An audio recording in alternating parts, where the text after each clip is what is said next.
Show और comics में क्या फर्क है डेयरडेविल की? सीरीज में जो डेयरडेविल का जो लॉयर वर्जन है मैट, उसका जो लॉयर वाला पर्सोना है, उसका जो मॉरल जो स्ट्रगल्स हैं उसके अंदर, उस पर काफी जोर दिया गया है। उसको काफी डिटेल में एक्सप्लेन किया गया है और डिटेल में दिखाया गया है। लेकिन जो कॉमिक्स है ना, उसमें वो ज्यादा एक्शन ओरिएंटेड है।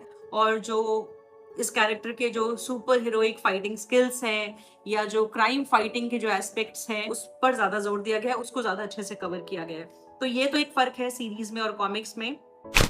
अच्छा, शो में मैट के जो पिता हैं वो बचपन में ही उसे छोड़कर चले जाते हैं। कॉमिक्स हैं उसमें ऐसा कॉलेज के टाइम पे होता है। सीरीज में यानी कि टीवी शो में वो जो पला बड़ा है वो एक कैथोलिक अनाथालय में पला बड़ा है। तो रिलीजन उसके लिए बहुत इंपॉर्टेंट है शो के कैरेक्टर के लिए। लेकिन कॉमिक्स में ऐसा नहीं है। एक और मेजर डिफरेंस ये है कि जो कॉमिक्स है ना, उसमें जो फॉगी की फैमिली है, नेल्सन, वो काफी अमीर है। और इतनी अमीर है कि फॉगी के पास अपना एक शॉफर है। वो छुट्टियां मनाने के लिए यूरोप में जाता है। और फॉगी की फैमिली ने मैट की कॉलेज की फीस दी हुई है। और जो इनका जो ऑफिस का जो रेंट है वो भी फॉगी की फैमिली ही देती है। और वो अडॉप्टेड भी है। कॉमिक्स वाला जो फॉगी है वो एक रईस आदमी है बेसिकली। एक डिफरेंस और है, जो कैरन पेज का कैरेक्टर है वो भी थोड़ा अलग है। कॉमिक्स में उसका कोई भाई नहीं है।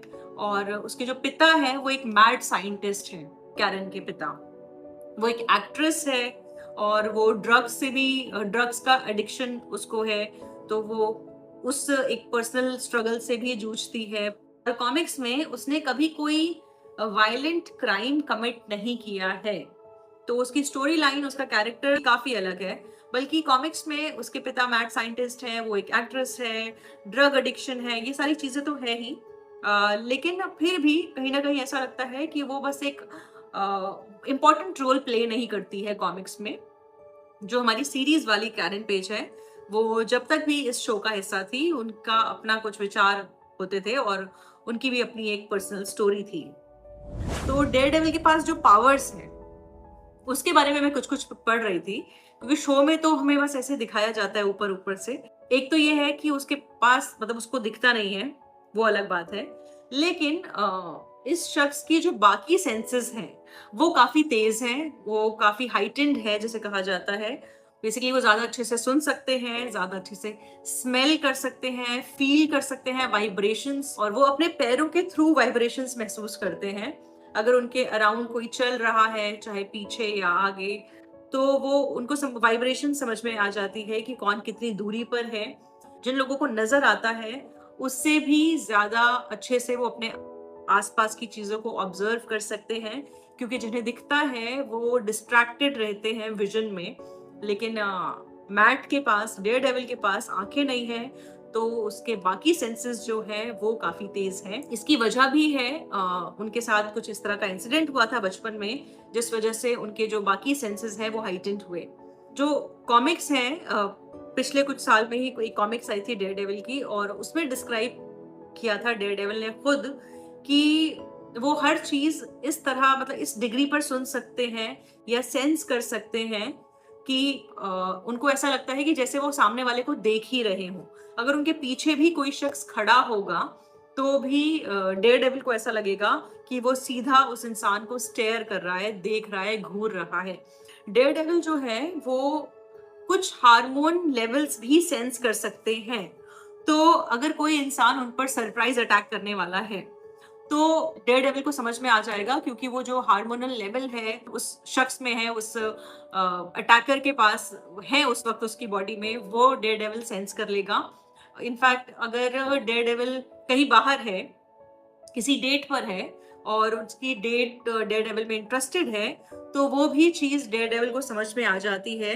अगर कोई लड़की उनको अट्रैक्टिव समझती है तो ये चीज भी डेयरडेविल को समझ में आ जाती है, क्योंकि जो हार्मोन चेंज होता है बॉडी में उसे सेंस कर लेता है डेयरडेविल। एक और चीज है कि डेयरडेविल जो है वो जो कागज पे जो इंक का प्रिंट होता है, इंक का, उसको टच करके भी ये समझ जाता है कि क्या लिखा हुआ है, due to his heightened senses. खुशबू एक ऐसी चीज है जो डेयरडेविल को याद रहती है, क्योंकि उनकी मेमोरी भी बहुत तेज है।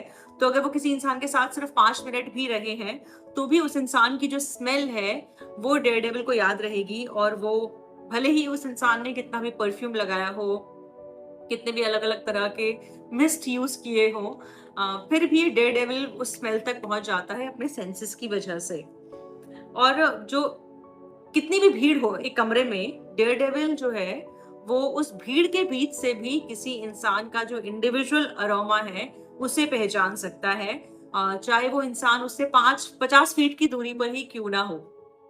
डेयरडेविल लोगों की हार्ट बीट से उन्हें पहचान लेता है। और कोई इंसान अगर दीवार के पार भी है तो भी डेयरडेविल एक स्टैंडर्ड दीवार जो होती है उसके थ्रू भी हार्ट बीट सुन सकता है। अगर कोई धीरे से बोल रहा है, कान में खुसफुसा रहा है किसी के, तो भी डेयरडेविल को वो सुनाई दे जाता है, भले वो उससे 20 फीट की दूरी पर ही क्यों ना हो। अब इन्हीं हार्ट बीट्स की वजह से ही डेयरडेविल को ये भी समझ में आ जाता है कि कोई इंसान उनसे झूठ बोल रहा है या कोई किसी और से झूठ बोल रहा है, तो भी एक तरह की personal lie detector machine Daredevil खुद है अपने आप में। मैट मर्डॉक यानी डेयरडेविल, इनका जो रेडार सेंस है वो काफी तगड़ा है। और मैं एक जगह पढ़ा मैंने कि स्टैनली का कहना था, जो क्रिएटर है इन सुपर हीरोज के, मार्वल के, उनका ये कहना था कि जो रेडार सेंस है, जो स्पाइडरमैन का जो स्पाइडर सेंस है, उससे ज्यादा तगड़ा है मैट मर्डॉक का डेयरडेविल का रेडार सेंस। रेडार सेंस होता ये है कि एक तरह का आप इसको सिक्स्थ सेंस समझ सकते हैं। इसे एको लोकेशन कहा जाता है, एको लोकेशन।